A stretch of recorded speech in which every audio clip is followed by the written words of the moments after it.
மத்தேயு எழுதின சுவிசேஷம் 9வது அதிகாரம்.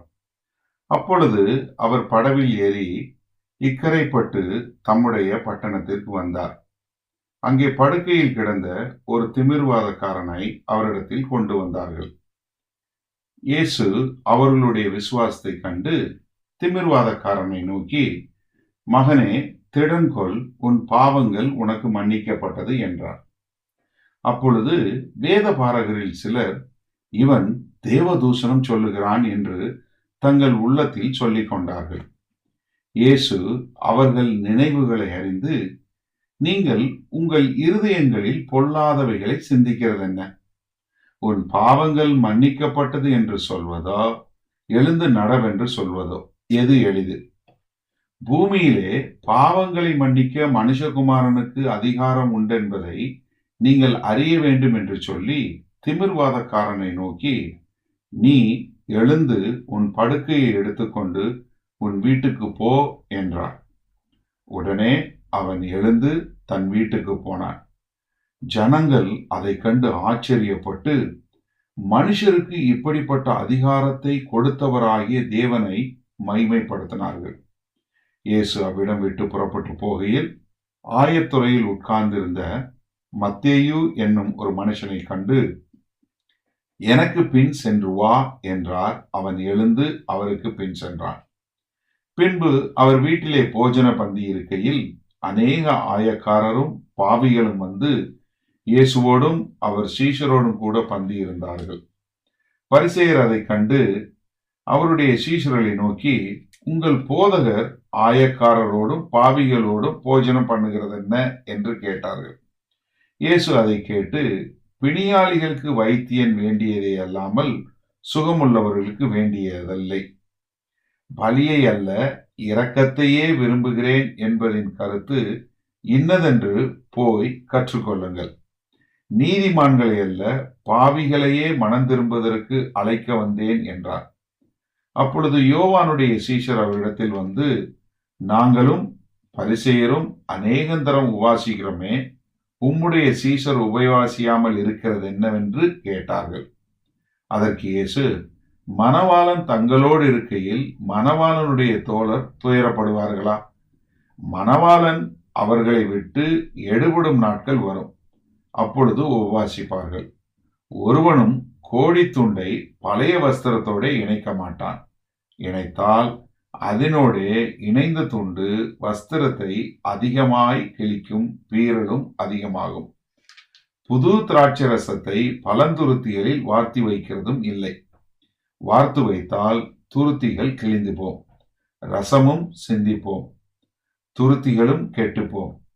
புது ரசத்தை புது திருத்திகளில் வார்த்து வைப்பார்கள், அப்பொழுது இரண்டும் பத்திரப்பட்டிருக்கும் என்றார்.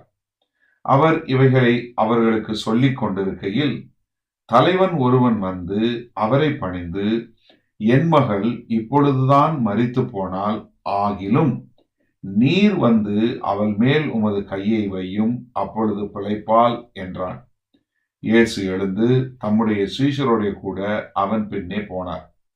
அப்பொழுது 12 வருஷமாய் பெரும்பாடுள்ள ஒரு ஸ்திரீ, நான் அவருடைய வஸ்திரத்தை ஆகிலும் தொட்டால் சொஸ்தமாவேன் என்று தன் உள்ளத்தில் எண்ணிக்கொண்டு அவர் பின்னாலே வந்து அவருடைய வஸ்திரத்தின் ஓரத்தை தொட்டாள்.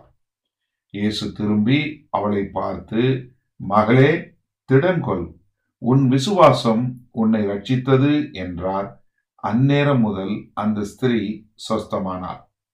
இயேசுவானவர் தலைவனுடைய வீட்டிலே வந்து தாரை ஊதுகிறவர்களையும் இறைகிற ஜனங்களையும் கண்டு, விலகுங்கள், இந்த சிறு பெண் மரிக்கவில்லை, நித்திரையாயிருக்கிறாள் என்றார். அதற்காக அவரை பார்த்து நகைத்தார்கள்.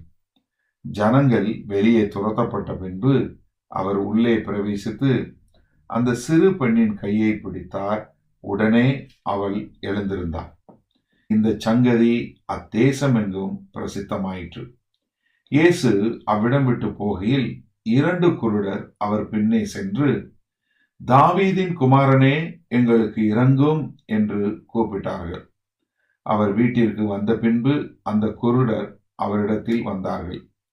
இயேசு அவர்களை நோக்கி, இதைச் செய்ய எனக்கு வல்லமை உண்டென்று விசுவாசிக்கிறீர்களா என்று கேட்டார். அதற்கு அவர்கள், ஆம், விசுவாசிக்கிறோம் ஆண்டவரே என்றார்கள். அப்பொழுது அவருடைய கண்களை அவர் தொட்டு, உங்கள் விசுவாசத்தின்படி உங்களுக்கு ஆகக்கடவது என்றார். உடனே அவருடைய கண்கள் திறக்கப்பட்டது. இதை ஒருவரும் அறியாதபடிக்கு எச்சரிக்கையாயிருங்கள் என்று இயேசு அவர்களுக்கு கண்டிப்பாய் கட்டளையிட்டார். அவர்களோ புறப்பட்டு அத்தேசமெங்கும் அவருடைய கீர்த்தியை பிரசித்தம் பண்ணினார்கள். அவர்கள் புறப்பட்டு போகையில் பிசாசு பிடித்த ஊமையான ஒரு மனுஷனை அவரிடத்தில் கொண்டு வந்தார்கள்.